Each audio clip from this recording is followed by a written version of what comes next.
So I've titled today's in the news commentary as "Are we being propagandized?" It's a genuine question to ask because in any war, no, it's okay.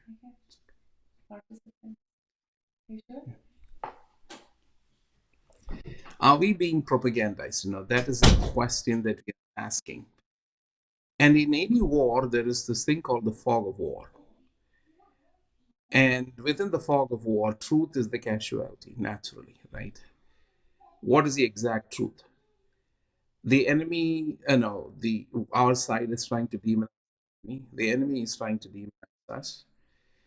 And warfare is also information warfare. It's not just physical kinetic warfare. Warfare nowadays is also information warfare, where if a population can be made aware and war prepared by making the enemy a demon, right? If you demonize the enemy, even people who think may be changed emotionally. They would be moved emotionally. There are some people, I think a sizable major.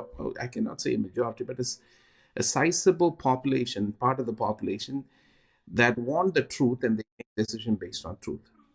But that is not that is not what the government want you to make a decision out of emotion. It is easy to move a person based on emotion. And so, what typically nations do when they go to war is use propaganda. Propaganda is, you can define it in different ways. It is basically showing something as if it's true, but there's no truth. The purpose is actually to change you to the side of the person that is showing you these things. Well, we believers have a real danger of falling into this propaganda or falling prey to this propaganda. And because of that, what happens is our sense of what is right and what is wrong what do you say, may be skewed. So it's very important that we understand what is the truth and what is not.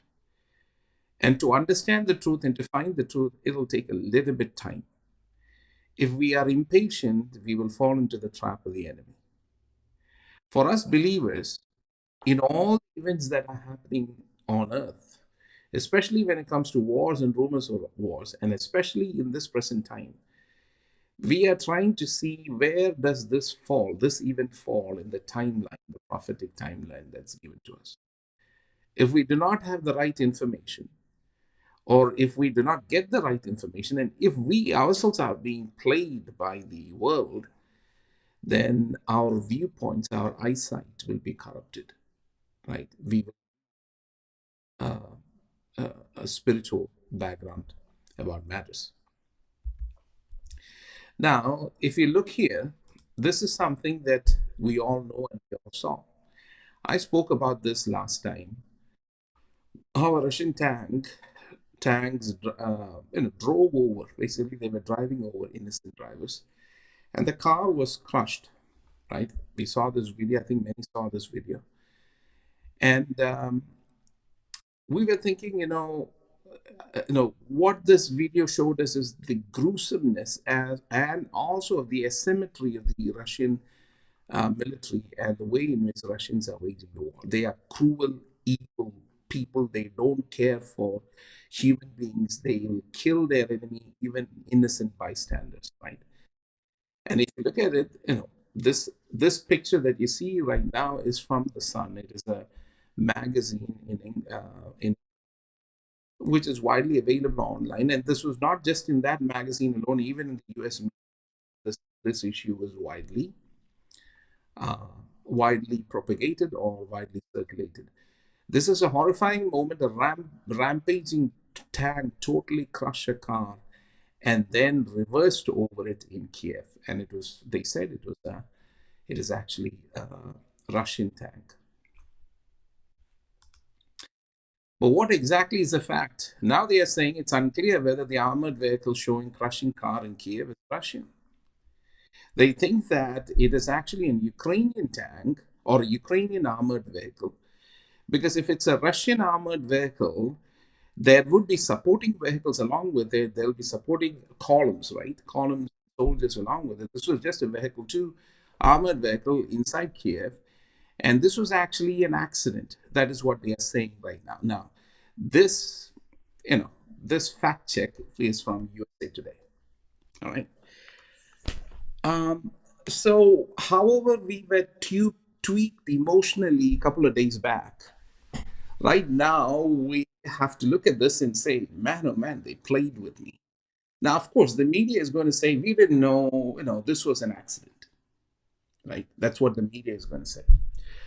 So let us look at the next article. This is what the BBC said. Snake Island, Ukraine soldiers says soldiers killed after refusing to surrender. Now, this is also a grand event and an immortalized event. How the Ukrainian soldiers were inhumanely and without any mercy killed by the Russian Navy, and how the Russians are gruesome and cruel and all sorts of stuff, and how the Ukrainians are of great valor and they want to defend their land. So, what about this news? Now, BBC itself says lately, Snake Island, Ukraine says troops who soar at Russian warships are alive. Right? They were not killed. Now they're saying, so the Russians are not as cruel as you think. They've already created an image of the Russians in your mind so that you will be also turning against them. They've already done it, but now they are saying, it was just a mistake. Of course, the soldiers there was an incident where the Russian Navy dealt with the soldiers, Ukrainian soldiers in Snake Island, but they were not killed. They are still alive. Even CNN, the defiant soldiers of Snake Island are actually alive and well, says Ukraine. Right. So, what is the real aspect, right? This is where we have to be careful, and we have to be careful in the sense that we have to give some time before jumping into conclusions. But probably it may be impossible for us to, it may be impossible for us because the war is going pretty fast. You're seeing images on the television, and you have to make a decision. You have to take a side, right? And that's exactly what the elite media wants, or the world wants you to do, because both sides are trying to attract people to their sides. They are trying to change world opinion, and they want you on their side. But this is actually the Western media. There are journalistic standards, even in war, that Western media should be following, but they are not following it. They are not following it. Now, are they putting these corrections in the front page, just like they put the false event in the front page to change people's opinion? Are they putting the corrections also in the front page? No, they will never put the corrections in the front page. The corrections will be somewhere else in the website. And that is one of the issues here, right? And now, there are other episodes also, which again, I talked about,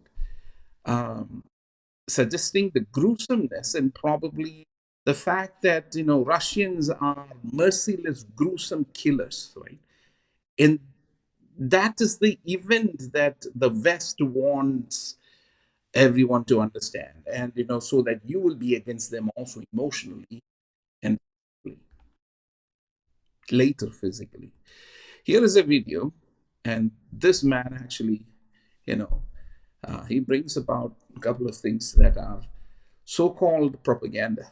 The first casualty of war is truth. And boy, is that old adage proven correct in the past few days. Russia deploys mobile crematoriums to hide evidence of battlefield casualties. Stench of death. Chilling pics reveal Russia's mobile crematoriums used to incinerate dead soldiers and hide true scale of Ukraine war. Turns out the pictures are from a 2013 YouTube video posted by a Russian incinerator construction company, and they're incinerating a trash bag. Whoops! Ukrainian soldier on Snake Island tells Russian officer to go expletive yourself before being killed. Russian.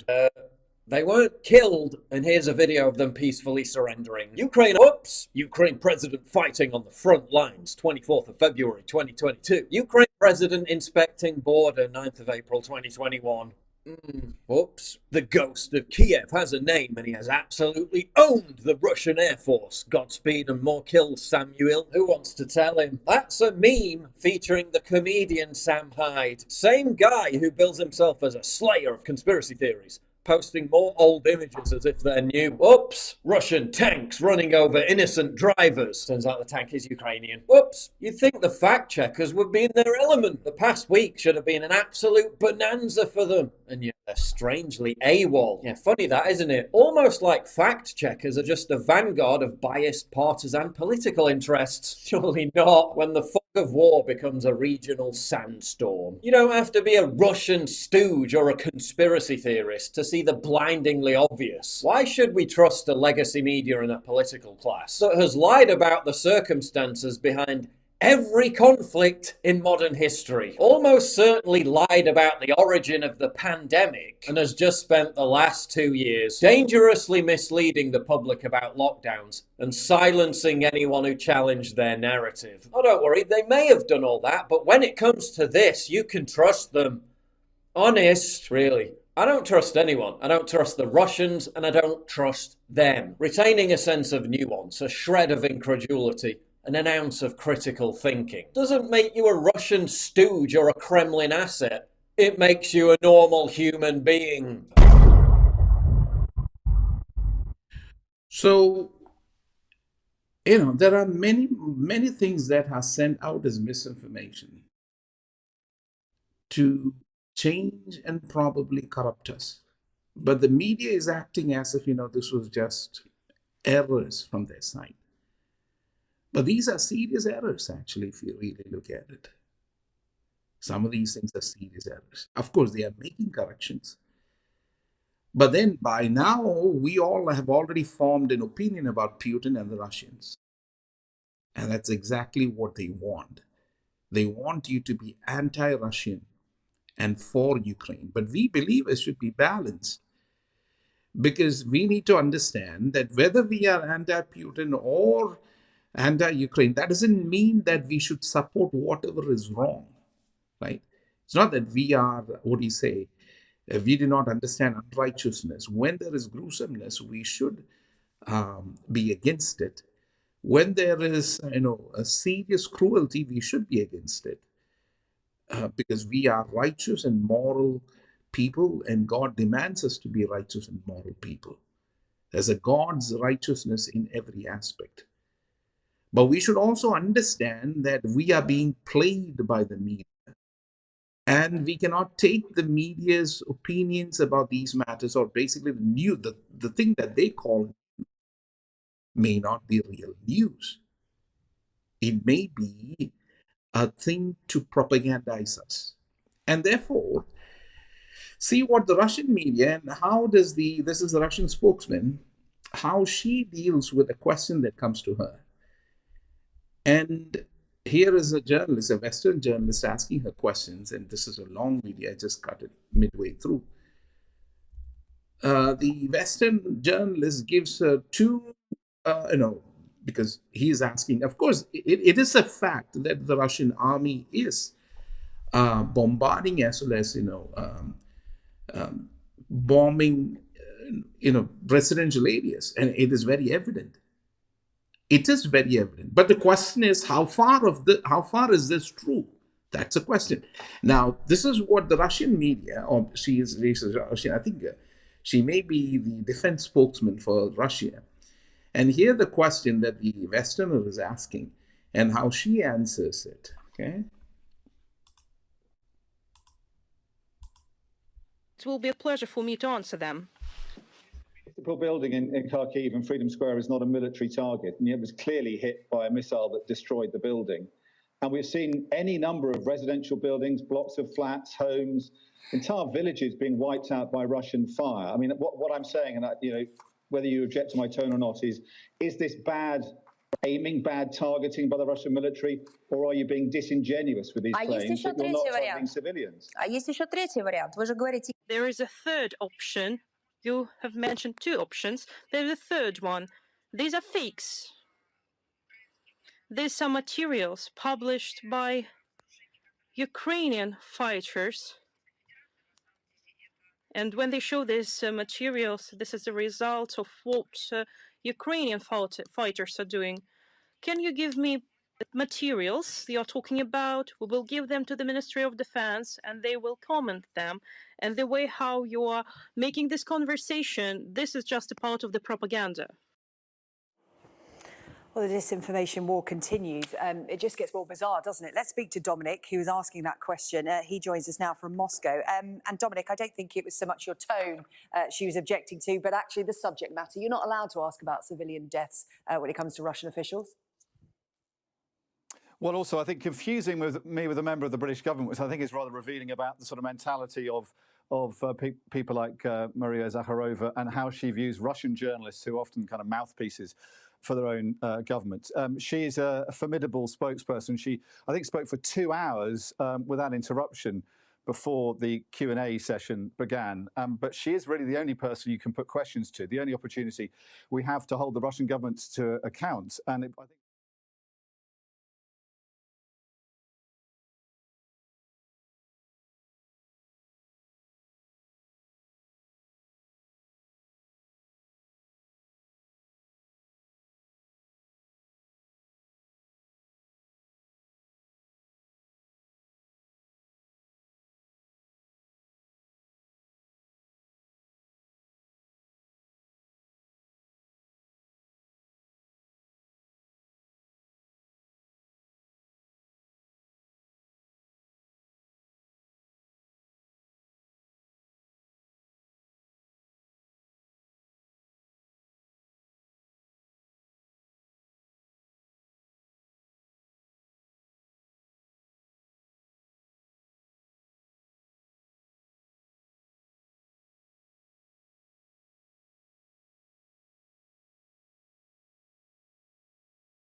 we have to be prepared and have to be careful. A new world order comes with the birth pangs of war. For the first time in a generation, major world events are proceeding without even the illusion of American approval or control. The Americans have not approved it, neither does America have any control over these things. This is the first time in the last 70, 75 years this kind of an event has happened. Right? Typically, Americans get involved because they are the world power. So because of that, the elites in this world are thinking, you know what, this is a new thing and a new world order may be coming. And that's exactly what Putin wanted. Remember, previously it was a unipolar world where America was the sole superpower. America was leading the world order. Putin is saying, no, this is not a unipolar world, it's a multipolar world. We should be also accepted as a power. Probably not in Europe, but in our own region. By the way, this is exactly what the scriptures are saying, right? They will arise many kings around the world. So this one world order is going to break, and then there will be many kings, and from that many kings will come another world order. And that's what I think. And that's where we are going. And these wars are a challenge to these things. When Putin announced the beginning of combat operations early on Thursday morning, Moscow time, Americans also woke up to a new world. The old order had serious flaws and blind spots, including a naive refusal to acknowledge Russian interests and vulnerabilities. That is a partial cause, although not an excuse, for the present crisis. Still, I think we'll miss it now that it is gone. He's talking about the old. Most of all, though the present situation is distinguished by American powerlessness, as my colleague Noah Millen and Damon Linker have argued, there is just not a lot that the United States and its European allies can do, and trying too hard to do something risks exacerbating the problem. The looming, if fortunately still distant threat of nuclear war is a decisive reason. So that's why the West is afraid. Because Putin has about 30,000 to 40,000 nuclear warheads. They don't want to aggravate him. And he knows that too. Germany boosts defense spending, commits over $100 billion to the new armed forces for the first time in a generation. This is the first time in a generation. By the way, this would be the start of a European army. And that plays exactly into end time prophecy. Because remember, the Antichrist will come from the Roman Empire, a reconstituted Roman Empire. And that Roman Empire was made in Europe. So remember, right now, Europe doesn't have a large army. And that is one of the vulnerabilities of Europe, because America, till now, America has been undersigning their security through NATO. But now, Germans, French, and other nations, they are looking at what is happening to Ukraine. They cannot trust Russia. All their ambassadors and all they were depending on, diplomacy and all those things, is not working. They are dealing with a man who is a cold, calculating, probably a killer. Remember, Russian morality and our morality are two different moralities. And the West, thinks that it has its own morality. And it is true, the West has its own morality, but the fact of the matter is the morality of the West is rotten now. Right? And we will see later. So now Germany thinks, it has to defend itself. And once Germany starts, putting money into its armed forces, they are going to become a major power. Now, already right now, Germany is an economic power. They are the largest economy in Europe and probably one of the largest in the world. After United States, China, Germany will be in the first five nations as far as economic strength is concerned. They are a relentless people. They are a hardworking people. Whenever you allow the Germans to just do their things, they become both. They become militarily strong at the same time economically strong. That's the kind of people they are, right? All through the centuries, and also they are a fighting people. They are a restless people. Now, because of this event, Germany has decided to basically have a strong army, and this would be the start of what we think would happen um, in the coming future. And these things may happen pretty soon. European army can come up in a couple of months or probably by the end of who knows. Germany to boost military spending in the latest historic shift. All these are historic shifts. So this particular war has caused many nations to recalibrate itself. That is why people are thinking, or the elites are thinking, or the intellectuals are thinking, we are entering into a new phase. We are entering into a new phase with COVID-19 and the pandemic. Who all remembers pandemic now? It looks like pandemic was, probably far away. It feels like the pandemic is far away, right? Because each event is so grabbing our attention to the point where we forget the previous. That's how it's become.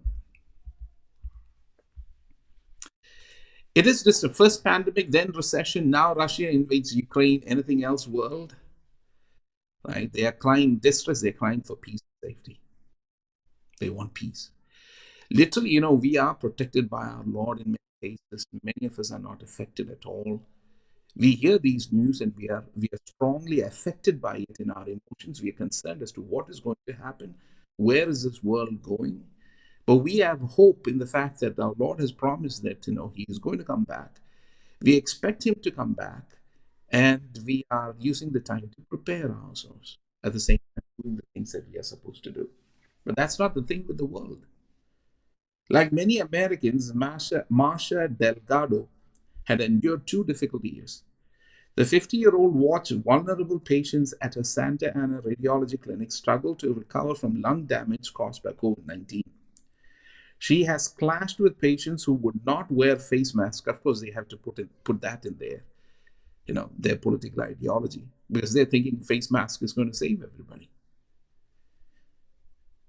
And she had not attended a family gathering for months because some relatives refused to get tested for the virus while she was being treated for metastatic breast cancer. As case rates began to fall, her stress finally started to ebb.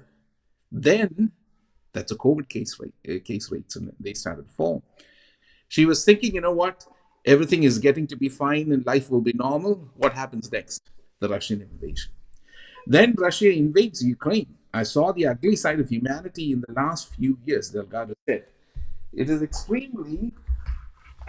Hold on, just a second.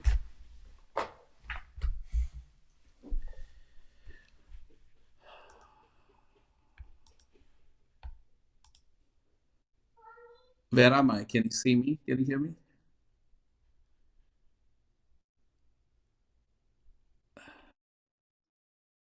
Okay, sorry for suddenly. Tabby came here and I don't know what happened to that. Did I delete it? I may have deleted it.